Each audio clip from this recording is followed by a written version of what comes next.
கவுண்டமணி சாரோடலாம் பண்ணும்போது ரொம்ப கேர்ஃபுல்லாக பண்ணணும். ஓகே. ஒரு தடவை ஒன் மோர் கேட்டேன், இப்போ நீங்கள் 2 தடவை நடிக்கலன்னு தமிழ்நாடு கேட்டு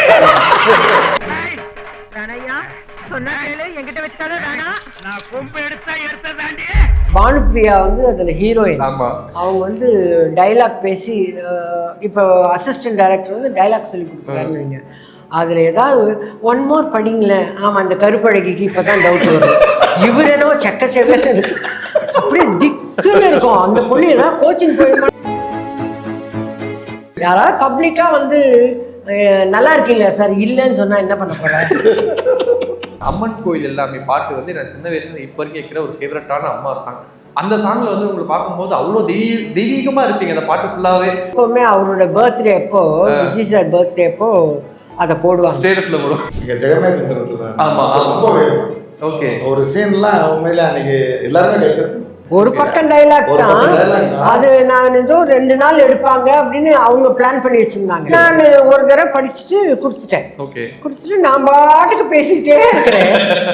பேசி முடிச்சுட்டேன். அவங்க செக் பண்றாரு, கார்த்திக் சுப்ராஜ் சார் ஃபுல்லா பேசிட்டீங்கம்மா. ஆமா தப்பா தம்பி அப்படின்னு. சிகப்பு ரோஜாக்கள் படத்துல முதல் சீன் எடுக்கும்போது வந்துட்டு கமல் சார் வந்து உங்க பேரை தப்பா சொல்றாரு. I am not Chandra, I'm Chitra நீங்க சொல்லுவீங்கன்னு சொல்லிட்டு பாகிராஜ் சொன்னாங்க. You see, Chandra. I'm sorry, sir. My name is Chitra. Chitra. எப்படி மேம் அந்த ஸ்பாட்னஸ் உங்களுக்கு கிடைச்சது? Excuse me sir, my name is Chitra. இன்னும் ஏன்னா எனக்கு என்னன்னா, ஐயோ நம்ம பேரு சித்ரான்னு தானே சொன்னாங்க, இவர் ஏன் சந்திரான்றாரு. அவரு உடனே அப்பா பிரசன்ஸ் ஆஃப் மைண்ட்லயே ஆக்ட் பண்ணுது இந்த பொண்ணு, அப்பா கேடியா இருக்கும்ட்டாரு. வணக்கம். வணக்கம். வணக்கம். எப்படிமா இருக்கீங்க? நல்லா இருக்கேன். நீங்க சார்? படப்படப்பா இருக்கேன், பதட்டமா இருக்கேன். ஓகே. ஏன் பதட்டம்? நாளைக்கு படம் ரிலீஸ் ஆகும். ஆமா. ஓகே. சினிமாக்குள்ள நடக்கிறதெல்லாம் பார்த்தா ஒண்ணுமே புரிய மாட்டேங்குது, பயமா இருக்கு. எக்ஸாம் எழுதுறாரு நாளைக்கு தான். ஆமா, நாளைக்கு நீட் எக்ஸாம். எனக்கு ரிசல்ட் மத்தியானத்துக்குள்ள கொடுத்துருவாங்க போல இருக்கு. ஓகே. இல்ல நான் படம் பார்க்கல, இந்த ஃப்ரெஷ் ஷோ நான் படம் பார்க்கல. பட் படம் பார்த்தவங்க எல்லாருமே படத்துக்கு நல்ல ரிவ்யூஸ் கொடுத்துருக்காங்க ஃபர்ஸ்ட் ஆஃப் ஆல். அப்படியா? அதை கேட்கும்போது உங்களுக்கு எப்படி சார் இருக்கு? பாஸ் ஆயிடும்ன்ற நம்பிக்கை இருக்கு. வாழ்க்கையில முறையா பாஸ் ஆக போறோன்ற ஒரு நம்பிக்கை. அப்படி ஒரு விஷயத்த பார்த்து நீங்க நல்ல மார்க் வாங்கியே பாஸ் ஆவீங்க. ஓகே. ஸோ எனக்கு இந்த ட்ரெய்லர் பார்த்த உடனே ஃபர்ஸ்ட் மேம் வர ஒவ்வொரு இடமும் பார்த்தீங்கன்னா எனக்கு அந்த போர்ஷன் ஆகட்டும், அந்த போர்ஷன், ஏன்னா நான் 95ல பிறந்தவன். ஸோ வந்துட்டு மேமோட பழைய படங்கள் லிஸ்ட் எடுத்து பார்த்தா எனக்கு வந்து ஒரு விஷயம் தோணுது, கலைகளுக்கு சாவே இல்லைன்னு சொல்லுவாங்க. கலையின் தாக்கம் இன்னும் தீரவே இல்லைன்னு நினைக்கிறேன்.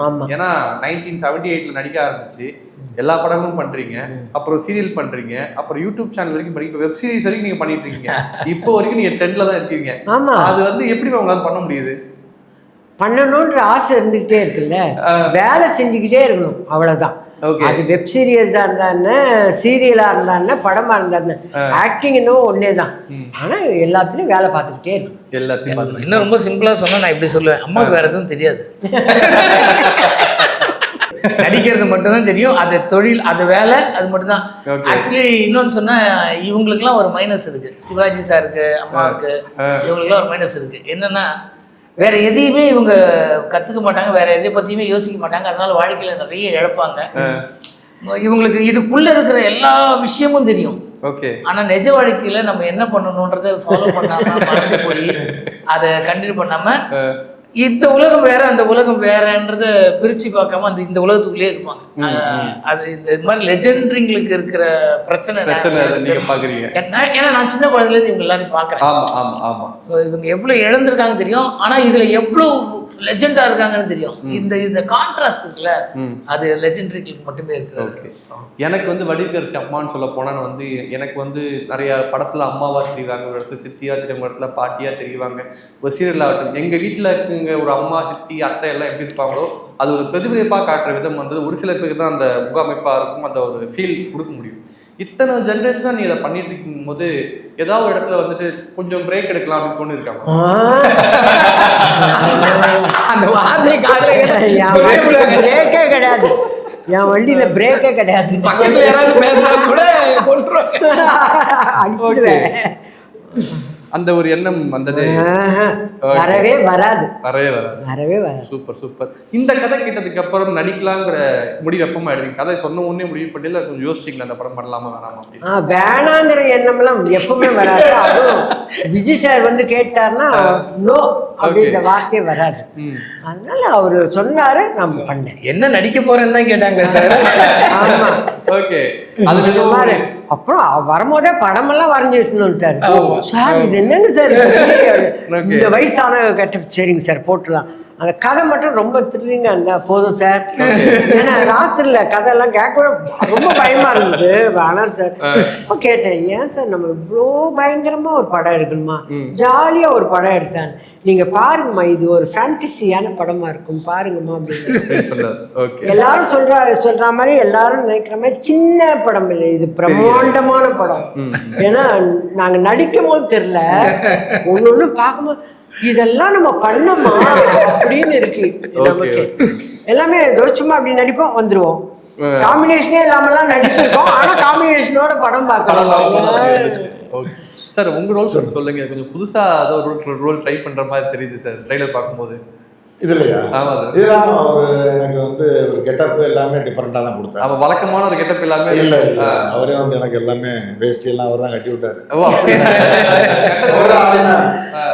அவர் வந்து டைரக்டர் மட்டும் கிடையாது, அவர்தான் காஸ்டியூமரு, அவர்தான் ஹேர் ட்ரெஸ்ஸரு, அவர்தான் அசிஸ்டன்ட் டைரக்டர், அவர்தான் செட்,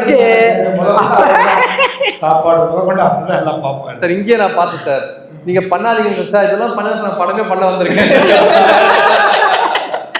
அந்த மாதிரி எல்லாத்துல இறங்கி வேலை வைப்பாரு. அவரு வந்து பார்த்து சொன்னாரு, நான் பண்ணித்தரேன் சார் அப்படின்ட்டு. உங்க கெட்டப் மட்டும் நான் காஸ்டியூம் மட்டும் பண்ணிக்கிறேன். காஸ்டியூம் டிசைன் பண்ணாரு, எனக்கே டிஃபரெண்டா இருந்துச்சு அந்த காஸ்டியூம். சரி இது எதுலையுமே நம்ம போடலை அப்படின்ட்டு டிஃபரெண்டான இது. ஃபர்ஸ்ட் டே நானும் இவங்களும் இதுல படத்துல பாத்தீங்கன்னா காம்பினேஷன் இருப்போம், ஆனா சேர்ந்து நடிக்கிறேன். மேட்ச் பண்ணது எல்லாம் அதாவது இவர் தனியா நடிச்சாரு, நாங்க தனியா நடிச்சோம், ஆனா சேர்த்துட்டாரு எடிட்டர். நான் கொச்சின்ல இருந்து ஃபிளைட்ல வந்து ஸ்பாட்டுக்கு போகும்போது 12:30 மணி இருக்கும். சரி சாப்பிடுங்க சார் அப்படின்னாரு. சரி சாப்பிட்டேன். அம்மாவுக்கு மேக்கப் போட்டுக்கிட்டு இருக்காங்க அப்படின்னாரு. சார் நான் திரும்ப 7 மணிக்கு போகணும் அப்படின்னு. சார் அதுக்குள்ள முடிச்சிடும் அப்படின்னு கொஞ்ச நேரம் பார்த்தாரு. அவன் அம்மாவுக்கு எப்படி 2-3 மணி நேரம், வாங்க சார் உங்க சீன் எடுத்துருவோம், காசு போட்டு வாங்க சார் அப்படின்ட்டு கட்டி விட்டு அவரை சார் சீனுக்கு போவோம் அப்படின்னாரு. சீனுக்கு போகணும்னா பேப்பர், நீ வாங்க சார் நான் சொல்றேன், பேப்பர்லாம் நான் கொடுக்கல, என்ன டேலாக் இது, இதெல்லாம் ஒண்ணுமே. நீங்க வாங்க சார், நீங்க வீட்டுக்குள்ள நுழையிறீங்க, ஃபேமிலியை பாக்குறீங்க, பாப்பா எப்படி பாருங்கன்னு கேட்குற அந்த அவர் இவர்கிட்ட ஹீரோ கிட்ட 2 வார்த்தை பேசுங்க, பேசிட்டு அப்படியே வாங்க அப்படின்னாடி அப்படியே வந்தேன். இப்படியே வாங்க சார் உட்காருங்க, பின்னாடி ஒருத்தரை கூப்பிடுங்க, கூப்பிட்டு இதெல்லாம் கரெக்டாக பண்ணணுமையா, அதனுடைய இது போகாமல் இந்த வார்த்தையை மட்டும் சொல்லணும் அதையும் சொன்னேன். அந்த அதில் நம்ம அந்த டவுனெல்லாம் தட்டி பார்த்து எல்லாம் பார்ப்பாரு. அவரோட சரி சார் சாப்பிடுங்க அப்படின்னாரு. சாப்பிட சொல்லுவாங்க. சரின்னா இவர் வந்து உட்காந்து சாப்பிடுவோம். சாப்பிடும்போது திடீர்னு சாப்பிட்டு இருக்கும்போது சார் அப்படின்னாரு, என்ன சாப்பாடு சீன் எடுத்துட்டீங்களா அப்படின்னு. இல்லை சார் நீங்க சாப்பிட்டுக்கிட்டு இங்க பாருங்க சார், எங்க பாக்க அப்படின்னு. என்னைய பாருங்க சார் அப்படின்னா, உங்களை பார்த்து பாருங்க போதும், பாருங்க போதும், மற்றதெல்லாம் நான் பாத்துக்குவேன், நீங்க என்னைய மட்டும் பாருங்க, நான் சொல்றபடி மட்டும் லுக்கு கொடுத்துருங்க அப்படின்ட்டு. அதே மாதிரி லுக்கா அப்பப்ப மாத்தி அவர் சொல்ல பண்ணுங்க பண்ணிட்டு பார்த்தா படத்துல பார்த்தா மேடம் நீங்கெல்லாம் பார்க்க சொல்றீங்களா, அங்கெல்லாம் மேடம். ஓகே, எப்படி சார் இப்படி ஒரு விஷயத்த பண்ணீங்க? அது எப்படி பண்ண முடிஞ்சுச்சு உங்களுக்கு? அந்த அவேலபிள் ஆர்டிஸ்டோட டேட் வேஸ்ட் பண்ணாம ஃபர்ஸ்ட் வந்து ஏன்னா எல்லாருமே பிஸி ஆர்டிஸ்ட், எல்லாருமே பெரிய ஆர்டிஸ்ட். ஆமா, இவங்களை வச்சு நான் இந்த படம் பண்றதுன்றது என்னோட பட்ஜெட்டுக்குள்ளவும் என்னோட டைம் அது ஒன்று இருக்கு. ரெண்டாவது நான் முக்கால்வாசி வேலை கத்துக்கிட்டது ஆனந்த விடங்கள்ல. ஆனந்த விடங்கல் கம்பெனி என்ன எல்லாமே எனக்கு கத்துக்கிறதுக்கு வாய்ப்பு கொடுத்துச்சு. நாங்கள் ஷெட்யூல் பண்ணும்போது எப்படி இதை ஷெட்யூல் பண்றது, சம்டைம்ஸ் நாங்கள் அங்கே மேனேஜர் தான், சம்டைம்ஸ் ஆர்டிஸ்ட் வந்து நான் இன்னைக்கு 11:30 மணிக்கு தான் சார் வர முடியாதா பண்ணுங்க அப்படின்வாங்க. அப்போ நான் டைரக்டர்கிட்ட போய் பேசி, சார் இந்த ஷார்ட்டை நம்ம இங்கே முடிச்சுக்கிட்டோம்னா அவங்க வந்து ஜாயின் பண்ணிக்குவாங்க சார், அது வரைக்கும் இந்த பக்கத்துலேருந்து எடுக்கலாம். எனக்கு அதுக்கு வந்து டைரக்டர் குமரன் சார் நிறைய எனக்கு அதுக்கு வாய்ப்பு கொடுத்துருக்காரு. அதெல்லாம் நான் பண்ணி அங்கே கற்றுக்கிட்டது. என்னோட படத்தில் அதை இம்ப்ளிமெண்ட் பண்ணுறது எனக்கு ஈஸியாக இருந்துச்சு. ஓகே. ஸோ இதை இப்படி பிரித்து எடுத்துக்கலாம், இப்படி பிரித்து எடுத்துக்கலாம், இதை இவங்களை இங்கே கனெக்ட் பண்ணிக்கலாம் அப்படின்றது ரொம்ப ஈஸியாக இருந்தது. அதனால தான் இந்த படத்தை வந்து இவ்வளோ பெரிய ஆர்டிஸ்ட்டுங்களாம் வச்சு என்னால் எடுக்க முடியுது. ஏன்னா எங்கே திரும்பினாலும் இதில் ஆர்டிஸ்ட் தான், மொத்தம் 7 பேர் தான். ஆனால் எந்த ஃப்ரேமை திரும்பினாலும் ஒரு பெரிய ஆர்டிஸ்ட் இருப்பாங்க படத்தில். ஓகே. ஸோ ஆமாம், இந்த படத்தில் வந்து உங்களுக்கு வந்து இந்த சீன் நடிக்கும்போது நான் கொஞ்சம் கஷ்டமாக இருந்தது. பட் நான் ரொம்ப ட்ரை பண்ணி நடிச்சேன். அந்த மாதிரி ஏதாவது சீக்வன்ஸ் இருக்காமா அந்த படத்தில்? நடிக்கிறதுல ஒண்ணுமே கஷ்டம் எதுவுமே அவர் எந்த டேக்குமே வேஸ்ட் பண்ணல. ஓகே. சும்மா நடந்து போனா கூட அதையும் எடுத்துப்பாரு. எதையுமே வேஸ்ட் பண்ணல. இப்படி எடுத்தார் அவர். எல்லாமே பெர்ஃபெக்ட்டா எடுத்தார். ஓகே. எனக்கு வந்து உங்ககிட்ட நிறைய பேர் வந்து 2-3 நிறைய படங்கள் பத்தி கேட்டிருப்போம். 95க்கு அப்புறம் போறதுனால வந்து முன்னாடி படங்கள் எதுவுமே நான் பெருசா பார்க்கல. அந்த மாதிரி எந்த மாதிரி ஜட்ஜஸ்க்கு வந்து நீங்க பண்ண படங்கள் இந்த படம் நீங்க பாருங்க அப்படின்னு சொல்ல போனா உங்க படத்துல எந்த படத்துக்கு சொல்லுவீங்க? எல்லா படமும் ஒவ்வொரு படமும் ஒவ்வொரு வித்தியாசமா தான் பண்ணுவேன். ஆமா, எதுவுமே வந்து அதுல பண்ண மாதிரி இதுல அப்படி இருக்கவே இருக்காது. நான் டிஃப்ரெண்ட் கெட்டப்லாம் பண்ணுவேன். அதனால எல்லாமே டிஃப்ரெண்ட் படம் தான். ஒரே நேரத்துல வில்லியாவும் பண்ணுவேன், அருணாச்சலம் படமும் பண்ணுவேன். ஒரே நேரத்துல காலம் மாறி போச்சுன்னு ஒரு சாஃப்ட் அம்மாவும் அந்த மாதிரி தான். எனக்கு ரெண்டுமே கிளிக் ஆகும். ரெண்டுமே கிளிக் ஆகி ஓடும். ஒரே நேரத்தில் ரிலீஸ் ஆன படம். இதுவும் ஏப்ரல்ல, அதுவும் ஏப்ரல்ல ரிலீஸ் ஆச்சு. ரெண்டுமே நல்லா போச்சு, ரெண்டுமே நல்ல பேர் வாங்கி. அம்மாவோட வேரியேஷன் கொடுக்கறதுக்கு எனக்கு தெரிஞ்சு வேற ஆர்டிஸ்ட் இல்ல. நான் 100% நீங்க படிக்காத ஒரு படம் ரஜினி சார். ஆமா, அதுல வந்து அன்னி கேரக்டர் பண்ணியிருப்பாங்க ரஜினி சாருக்கு. அந்த 2 பசங்களை வந்து அவாய்ட் பண்ணி அனுப்பணும். யாரா இருந்தாலும் அந்த கேரக்டர் பார்த்தோன்னே இந்த அப்படின்ற மாதிரி இருக்கும். அப்படி ஒரு பண்ணிருப்பாங்க. நீங்க அதே வந்து விசேகர் சார் படத்துல இவங்க பண்ற கேரக்டர்ஸ் ஆகட்டும். நான் ஒரு எக்ஸ்பீரியன்ஸ் இருக்கு எனக்கு. வீடன்ல நான் ஒர்க் பண்றது திருமதி செல்வம் சீரியல்ல ஒரு ஷார்ட் நான் அம்மாட்ட ஷேர் பண்ணனான்னு தெரியாது எனக்கு. ஒரு நாள் வந்து நான் ஷூட் போயிட்டு இருக்கேன், நல்லா டெலிகாஸ்ட் ஆகிட்டு இருக்கு. ஒரு நாள் ஆஃபீஸ்க்கு போகிறேன், நான் எடிட்டிங் ரூம் வந்து ஓப்பன் பண்ணுறேன். அங்கே ஒரு ஷார்ட்டை ஃப்ரீஸ் பண்ணி வச்சுட்டாங்க. நான் உண்மையிலே நான் வியந்த ஒரு நேரம் அது. ஒரு ஷார்ட் ஃப்ரீஸ் ஆகிருக்கு ஃப்ரேமில். ஆக்சுவலாக அந்த ஷார்ட் என்னென்னா, தன்னோட சம்மந்தி வந்து தன்னை அவமானப்படுத்தின ஒரு சம்மந்தி. அந்த சம்மந்தி வந்தால் தான் தன்னோட பொண்ணு கல்யாணத்துக்கு வருவேன்னு மாப்பிள்ளை சொல்கிறார். அந்த அம்மா வந்தால் தான் இந்த கல்யாணத்துக்கு நான் வருவேன்னு சொல்லிடுவாங்க. வேறு வழியே இல்லாமல் அந்த அம்மாவை போய் இவங்க கூப்பிட வேண்டிய சுச்சுவேஷன் இருக்கும். அந்த கேட்டை அந்த தயக்கத்தோடவும் அந்த ஒரு அவமானத்தோடவும் அந்த கேட்டை திறக்கிற ஒரு ஷாட் இருக்கும். அந்த ஷாட்டு ஃப்ரீஸ் ஆகி அந்த ஃப்ரீ ஷாட்ல ஒருத்தர் அந்த ஃபுல் எக்ஸ்பிரஷனையும் காட்ட முடியுமான்னு நான் அசந்து போனேன். ஓகே, இன்னி வரைக்கும் நான் அது உங்களுக்கு சொன்னது இல்லை. நிஜமாவே எனக்கு எப்பவுமே அந்த மைண்ட்ல இருக்கும். அந்த கேட்டை திறக்க உங்களுக்கு ஞாபகம் இருக்கா? பாண்டியன் ஹவுஸ் பிரியாமா வீட்டுக்கு போற ஷாட். பாண்டியன் ஹவுஸ் ஞாபகம் வச்சிருக்காங்க. ஆமா, ஐயோ நீங்க அம்மாவோட மெமரிலாம் இன்னும் எத்தனை செல்வம் எடுத்தாலும் நம்மளால அங்க போகவே முடியாது. ஓகே, கரெக்டா அவங்க சீக்வன்ஸ் பேரோட பாருங்க. அது பாண்டியன் அவங்களுக்கு இப்போவும் நீங்க அந்த காஸ்டியூம் கேட்டீங்கன்னா சொல்லுவாங்க. அப்படியா? நீங்க வெறும் அவங்க இப்ப பிரியமா சீக்வன்ஸ் இல்ல, அன்னைக்கு என்ன காஸ்டியூம் போட்டுன்னு கேட்டீங்கன்னா சொல்லுவாங்க.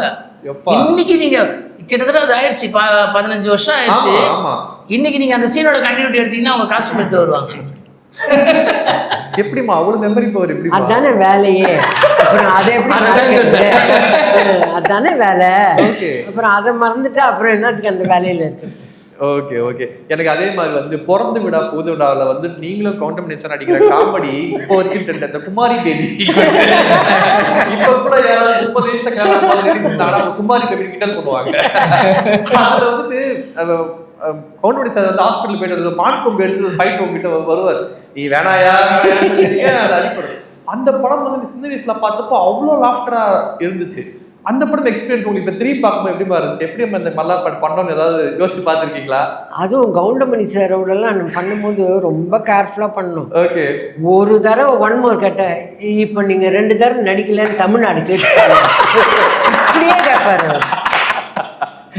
அதுக்காகவே ரொம்ப கேர்ஃபுல்லாக நடிக்கணும் அவர்கிட்ட. பானுப்பிரியா வந்து அதில் ஹீரோயின்.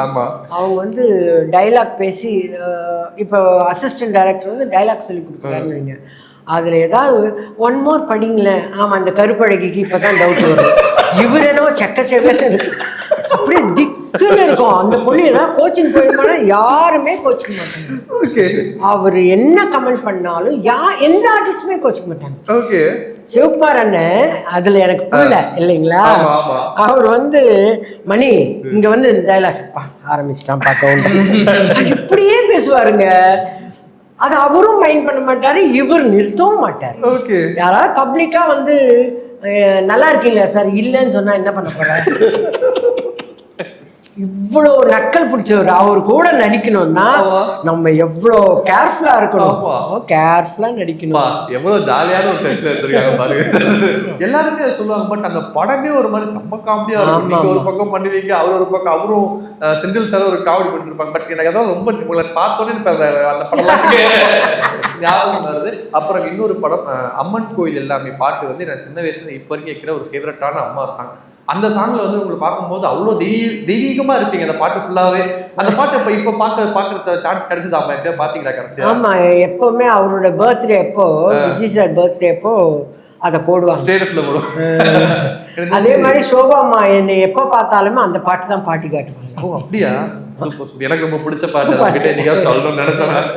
ஓகே சார், நீங்க வந்து அம்மாவோட ஆக்டிங் பார்த்துருப்பீங்க. உங்களுக்கு அவங்களோட பர்ஃபார்மன்ஸ்ல பிடிச்ச பர்ஃபார்மன்ஸ் ஸ்டைல் சார் இப்போ நாங்க சொல்றோம்ல இந்த 2-3 படங்கள் இப்போ எல்லா படத்துலையுமே எனக்கு ரொம்ப பிடிக்கும். நாங்கள் ஆக்சுவலாக மேடத்தோட பட்டம் வந்து இங்கே ஜெகமேந்திரத்தில் ரொம்ப ஓகே ஒரு சீன்லாம் உண்மையில அன்னைக்கு எல்லாருமே கைது. ஓகே லண்டன்ல ஒரு சீன் எடுக்கிறோம், இவங்க வீட்டுல இருந்து கோவிச்சுட்டு வரணும். அந்த சீன் அந்த ஜன்னல் கிட்ட உட்காந்து டைலாகா ஒன்றும் எதுவுமே இது பண்ணல. ஒரு பக்கம் டைலாக் தான் அது. நான் ஏதோ 2 நாள் எடுப்பாங்க அப்படின்னு அவங்க பிளான் பண்ணி வச்சிருந்தாங்க. ஓகே இது இந்த ஆஃப் முடிச்சிடுவோம், அடுத்த ஆஃப்னா இன்னொரு நாள் எடுப்போமா அப்படின்னு. நான் ஒரு தடவை படிச்சுட்டு கொடுத்துட்டேன். ஓகே கொடுத்துட்டு நான் பாட்டுக்கு பேசிக்கிட்டே இருக்கிறேன். பேசி முடிச்சிட்டேன். அவங்க செக் பண்றாரு கார்த்திக் சுப்ராஜ் சார், ஃபுல்லா பேசிட்டீங்கம்மா. ஆமா தம்பி, தப்பா தம்பி அப்படின்னு. எமோஷனலான ஒரு டைலாக். துரோகம் துரோகம். ஆமா ஆமா ஆமா. வந்து நான் இன்னைக்கு மறக்க மாட்டேன். எடுத்தோம் அதெல்லாம் நீ ஊருக்கு திரும்பி வர்றதா இருந்தா என் பிள்ளையா திரும்பி வரணும். அதுதான் சொன்னேன். அது வந்து அந்த நல்ல டைலாக் சொல்லலாம், மறக்க முடியாது. ஏன்னா சிங்கிள் ஷாட் அப்படியே முடிச்சிட்டாங்க. எல்லாரும் அப்படியே சொன்னா பேசி முடிச்சிட்டாங்களா அப்படின்ட்டு. அப்புறம் பையன் வந்து அப்புறம் எல்லாம் சூப்பரா இருந்துச்சுமா அப்படின்றது இல்லை. அதுக்கப்புறம் தான் நாங்கள் வெளியே வரோம். அதுவரை பிரமிப்பா நின்று ஓகே ஓகே ஓகே. சிகப்பு ரோஜாக்கள் படத்துல முதல் சீன் எடுக்கும்போது வந்துட்டு கமல் சார் வந்து உங்க பேரை தப்பா சொல்றாரு. I am not Chandra, I'm Chitra நீங்க சொல்லுவீங்கன்னு சொல்லிட்டு பாகிராஜ் சொன்னார் சொல்லிட்டு. அப்ப எப்படி மேம் அந்த ஸ்பாட் உங்களுக்கு கிடைச்சது?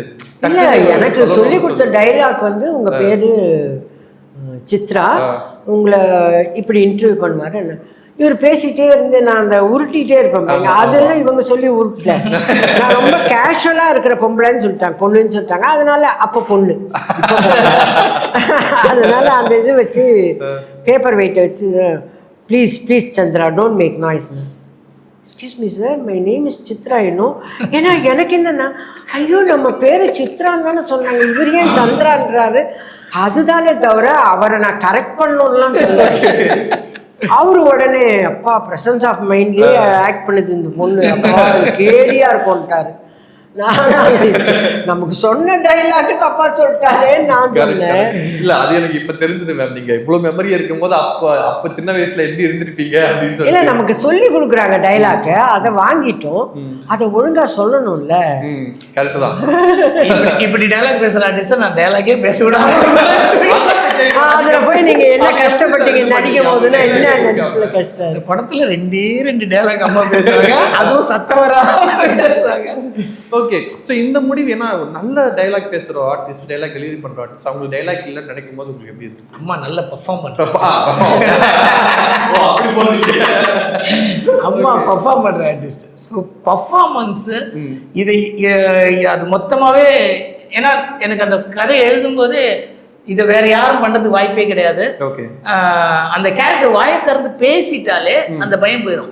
ஓகே, அது பேசாமல் இருக்கிறதுக்குன்னா ஆமாம், அந்த கேரக்டர் பேசினா பயம் போயிடும்.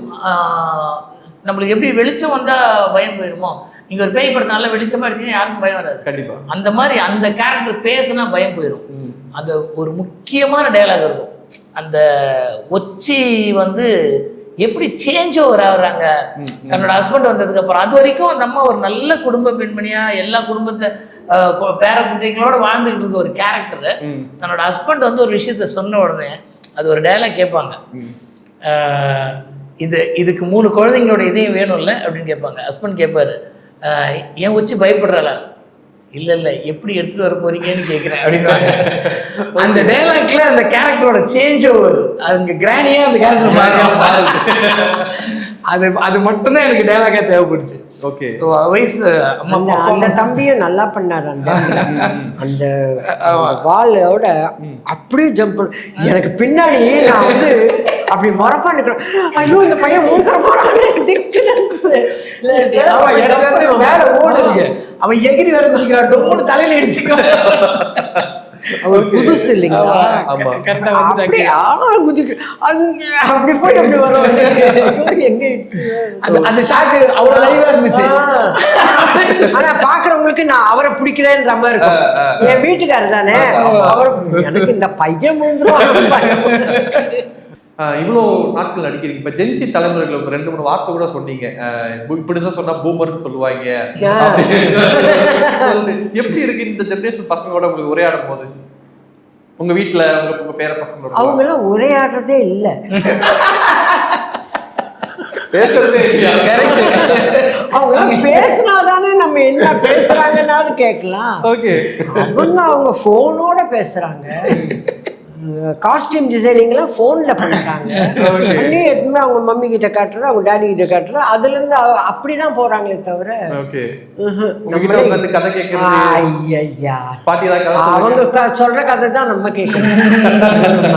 நம்ம ஏன் கண்ணு கொஞ்சம் இறக்கி போடலாமே ட்ரெஸ்னா நீ பூமர்ன்ட்டு போற. பூமர்லாம் சாப்பிட மாட்டேன் கண்ணு, நான் சாப்பிடுவேன். எனக்கு தெரிஞ்ச பூமர் அதுதான். இவரும் பூமர் சிக்கெட்ல தான் சொல்லுது இந்த பாப்பா அப்படின்னா. ஐயோ அம்மம்மா, you please don't talk. Okay நான் பேச மாட்டேனான்னு கேட்கறாங்க எல்லாரும். நீ ஏன் பேசுறேங்கிற இப்படிதான் இருக்கு. ஓகே, தயவு செஞ்சு பேசுங்க. ரொம்ப கலகலப்பான நிறைய விஷயங்களை கேட்டு தெரிஞ்சுக்கலாம் அவங்க கிட்ட அப்படின்னு. ஓகே, ஸோ வந்துட்டு இப்போ நான் வந்து இப்போ இன்டர்வியூ வரதுக்கு முன்னாடி சரி பர்ஃபார்மன்ஸ் வீடியோஸ் பார்ப்போம்னு சொல்லிட்டு பார்க்கும்போது முதல் மரியாதையில் வந்து ஒரு சீக்வன்ஸ் 7 சீக்வன்ஸ் போட்டிருக்காங்க. அதுக்கு போய் கீழே கமெண்ட் செக்ஷன் நான் படித்தேன். எல்லாருமே உங்களை பாராட்டி பேசுறாங்க.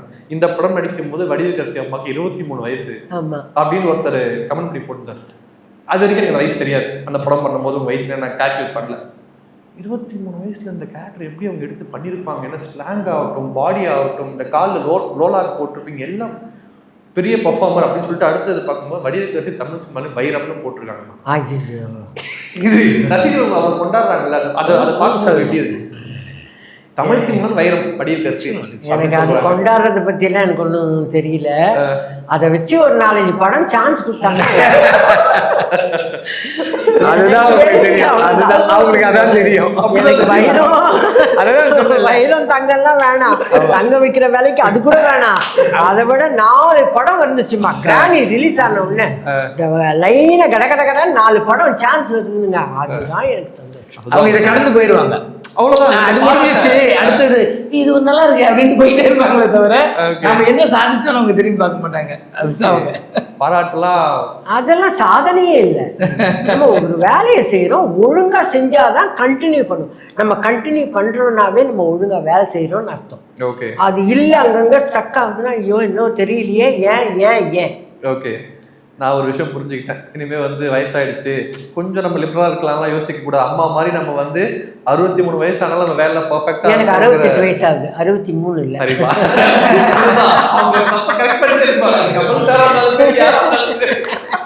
Okay okay. ஸோ அதான் இன்னைக்கு நான் வந்து பெரியவங்க கிட்ட நம்ம கற்றுக்கணும்னு சொல்லுவாங்க. ஸோ இந்த ஒரு டெடிகேஷனை நான் உங்ககிட்ட நான் எடுத்துக்கணும்னு நினைக்கிறேன். இது மாதிரி நானும் 60 வயசுல வரைக்கும் அம்மா மாதிரி உழைக்கணும் அப்படிங்கிற ஒரு எண்ணம். உழைக்கணும் கண்டிப்பா.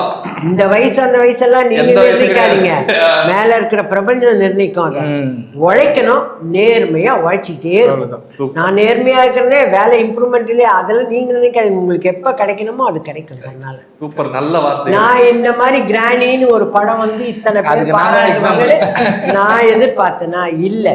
பாட்டுக்கு உழைச்சிக்கிட்டே இருந்தேன், அது பாட்டுக்கு வருது. ஓகே. ஸோ கண்டிப்பாக அந்த படம் நாளைக்கு ரிலீஸ் ஆக போகுது. ஜென்சி ஆகட்டும் 90s ஆகட்டும் எல்லாரும் இந்த படம் பார்த்து சந்தோஷமா அம்மாவோட பெர்ஃபார்மன்ஸை பார்த்து ஜாலியாகட்டும். எங்களுக்கு இன்டர்வியூ கொடுத்து ரொம்ப நன்றி சார். நன்றி நன்றி நன்றி நன்றி தம்பி.